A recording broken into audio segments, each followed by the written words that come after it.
Hey guys, it's me Shieldzaki again, back with another video. Um, I feel like this video isn't really going to be about any single knife that I have just readily available that I could fit on screen right now. I feel like this is more about like how I feel. Oops, bumped the camera there. How I feel comfortable knowing a knife will not fail. Oh, got a little burn on my finger that from work. Ignore that. All right, so what do I do to find out if a knife is good or not?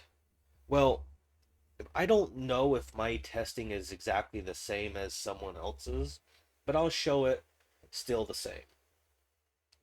So, I guess I'll do it with eeny, meeny, miny, mo. We'll do this.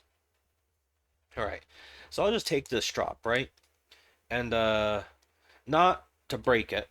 Actually, you know what? I won't show you with that. I will show you with this. All right. Little rubber mallet, right? Just flip it over.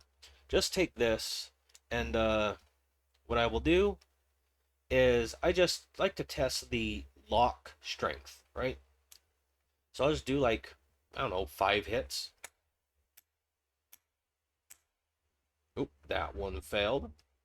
Now this one, I'm not going to count the fail against it because it is a shoddy repair that a friend did. So, I don't use this knife for anything other than like very light tasks for that reason. So this one I'm not going to count, but that was just to show like what I look for is can I within 5 hits of increasingly harder hits. So I'll be like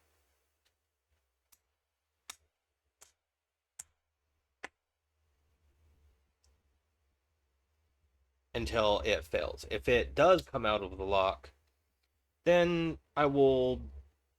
it doesn't instill confidence, right? But this knife was just to showcase what I look for. It's not the benchmark, right? So, stuff like this, where I initially gave this a bad score. But I feel like it's important to show like what my tests are so you can kind of like understand where I'm coming from. So like this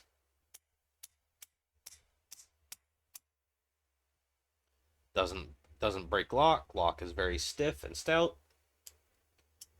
Closes, and that's just one of the tests, right? So that would be like just one of the many. Another thing that I would test for, but is not a really likely scenario of like happening every day, right? Is let's just take open the box here. By the way, this is my Go box for anything I might need. Yeah, funny little name on the box, but is this? This is a ferro rod. For ferro rod, for those just in case you don't know, is let's see, does this have sharp enough? Okay, this has got a 90-degree cut. Is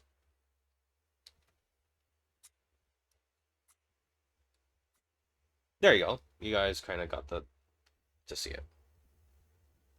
Is it's just made to help start a fire, right? Is can the knife does the knife have enough of an edge or on the spine to use the ferro rod?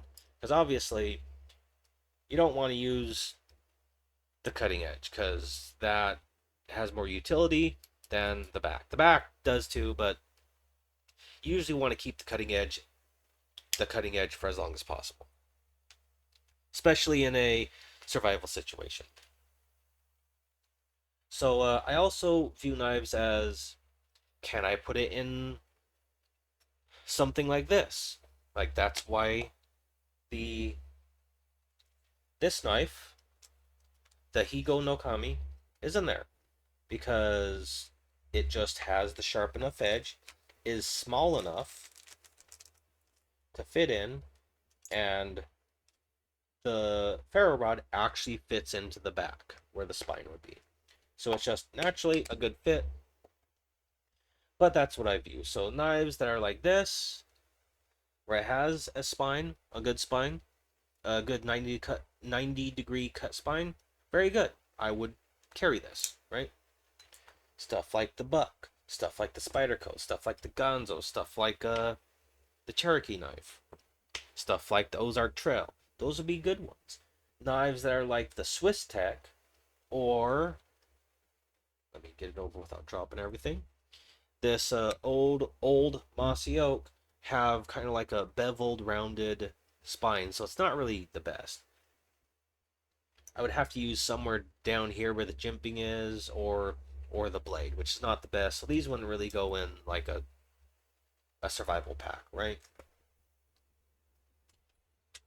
But that's just some of the things that I also look for. So like the spine hit test to make sure it's not going to close on your finger, or the can I use a ferro rod with it to, I don't know, does it cut paper, right? I don't actually have a sheet of paper within arm's grasp, but that's just some of the other things, right? Another thing is, how easy is it to open?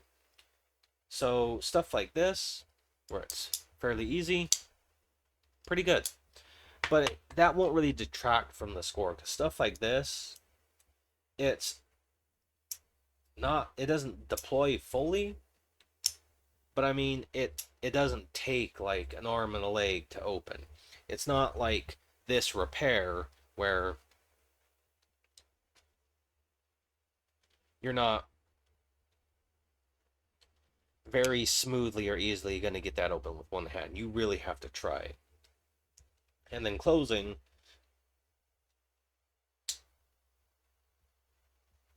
is kind of a hit or miss. So on the very exaggerated end of the scale, there's knives that are like this where it's like it's too hard to open, it's too hard to close or something, right? That would kind of detract from it. So is it easier to open or close than my lockback that I've had for years? This one, I mean, even if I'm just to use this, it's still just as easy to open. So it passes, right? How is this? This one sometimes misfires, but then again, it's probably the lemon, right? I can't hold it against it because I only have one. And if I had like 3 or 4 and they all act the same, okay. But that's just a little bit else. Another thing is, how easy is it to disassemble? And does it use thread lock? Now, this, the Civivi, did not have thread lock on it. I have, since about a week ago, bought some actual thread lock, the low strength, because, you know, I want it to. I share a multi tool with people in my family.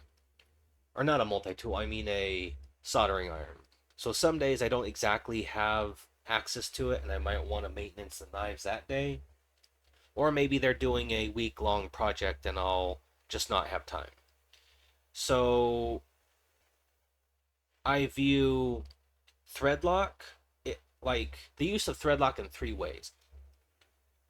How easy is it to disassemble? And did it come with some? Now, granted, I use this as a flipper. Like, I'll sit here on my desk and just sometimes just fidget with it for like a good 20 minutes, right? While watching a video, just because it's a fidgety toy, and that's just what I do, right? And in like 3 or 4 days, just constantly doing that, it did wiggle loose. I have had that thread locker, and it is still as tight as I put it on there. And I have taken it apart with no heat. So I do kind of prefer, for me, the low strength. But if I did have more readily access of available access to, I don't know, soldering iron or a heating tool or something, it would change the score. But I view it on How easy is it to get out? I don't hold it against it because obviously this one is Spyderco. They have their certain preference, but all of them are accessible, including this one that initially gave a bad score. But when someone had brought up that they use thread lock, which out of the many Ozark trail knives that I've had, this was the first one to use thread lock. So I kind of, you know, it being the bottom of the barrel, I was like, oh, they either choose not to or just have no concept of thread lock. And then when they did, I was like, oh, okay, that bumps them up quite a bit because they're coming up, right? So that's a few things. The ergonomics, how good does it fit in my hand? I don't know if I have compared to anyone else if I have like big hands, small hands. I just never sat there and compared my hands to someone else. But like even this, the mini Praxis, I can get a full 4 fingers even if I have a counter. I still right up at the edge and stuff like this. The larger the buck, I have a full relaxed grip where I can really spread my fingers out and stuff. And it still works. Like, how does it fit in my hand? The only thing about this knife is the thickness. It does not really come out as much as this one. So it doesn't really fill up my hand, right? It doesn't really fill up this part of the hand too much. So it's like I can hold it this way, but if I'm like whittling and stuff, it just feels like it doesn't fit my hand as well as the other knife. So this one fits and it feels like I have more control. But again, $7, can't complain. This one costs drastically more. That's just a little bit. Um, and also the pocket clip orientation. Is it single-sided? Can it be reversible? Is it like all 4 points, like tip up, tip down, left and right, like Spyderco does? Or is it more like a single-sided, like this? Which doesn't really hurt from it because mine is on this side, but maybe if you're left-handed, I'm ambidextrous, so it doesn't really hurt.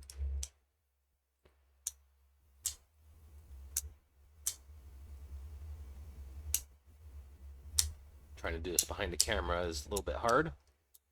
But yeah. That's just some of the things I do. How well can it sharpen? And I know that is blade steel dependent, but even like the Spyderco, the S45 VN, it sharpens. It's going to take more effort than, say, 3CR. But I can both get these to hair shaving sharp. What I mean by how easy is it to sharpen is, can I, after say a month's worth of doing nothing but chopping branches off and cutting cardboard boxes, how easy can I get it back to sharp? Stuff like this, very easy. After like a month of using this so far, all I had to do was literally hit it with a couple passes with the strop and it was back to shaving hair. Now this, which is like 440C, I had to hit like a 1K grit stone and then strop and it was back to normal, right? So most knives, if they're hard, if they're like this, and say it just never took an edge, then it's kind of failing as a knife. But so far, all of these that I have shown have not failed as a knife. And first impressions are first impressions, right? I don't really like to go just off of first impressions, and this knife had shown me that because this is now in my rotation. But it's starting to make me learn more, and the more I learn, the more I know that you didn't know this. You thought you knew everything, but there's also this, this, and this that you didn't know, which also branches off into these categories or over into these categories. So, I don't know, leave a comment. I'll probably learn something more. Maybe there's something I'm missing. Who knows? Maybe there's other ways I could test knives. The only thing is I don't have like a cut tester. I just don't have the money exactly just to go out and just buy one. I don't have I don't have a professional sharpening system other than the strop, the whetstone with the base to it, and where is it? Sharpening stones. I just don't have anything other than that in my own skill, so I can't get every knife the exact same to be like, here's a sharpening test, everything's at a 20-degree angle. Maybe one day. I do hope to get there one day. But this has been, I know this has probably been a longer video than normal, but that's just some of the things I go into, and that's not everything. I'll probably get comments about I'm leaving stuff out, but that's just some of the simple things that I go into. And will a knife make it into my EDC rotation? And that's just basically it. Does it pass the spine hit test? Does it cut paper or plastic or cardboard?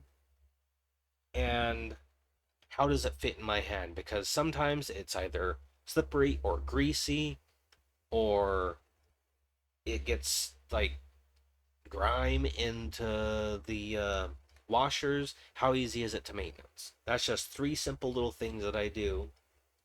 Because there's knives that I have that you just can't maintenance. Like, whoops, I just dropped that over everything. Sorry, Spyderco. Stuff like this. I can't maintenance this. Like, I don't have the tools or equipment to undo this and take these out and maintenance it and then put new rivets back in. I just don't have the know-how, the knowledge, experience, or equipment. But I do, no, not that one, have like all of these. I can take apart, disassemble, fully clean, maintenance, but stuff like these two, I don't have the knowledge or the tools to take these pins out and disassemble a knife, nor do I really want to. It's made perfect how it is. There is no blade wiggle, and it still functions, and there's just no need to take it apart. But stuff like this, I kind of do. So that's just been like a little look into how I deter not how I determine if a knife is a knife. It's just what I determine makes it into my daily carry rotation. So there you go. That's my little look into that. And that doesn't just go for this. Like, there's a whole different process for what watches make it in, what pens and pencils make it in, and all this other stuff. So maybe I'll make separate videos on that stuff in the future. I'm not sure. Depends on if you guys want to see it or not. But that's been a little look. If you guys have recommendations on sharpening equipment, sharpening tools, uh, holders, cases, things to hold knives so they're not just like sitting like this on my table, I'll get it and see how they work. So that's been, man, I'm hitting my microphone all left and right. That's been a little look at how I choose what makes it in my EDC. And I know this video has been long enough already and I've been rambling, so I will see you guys in the next one.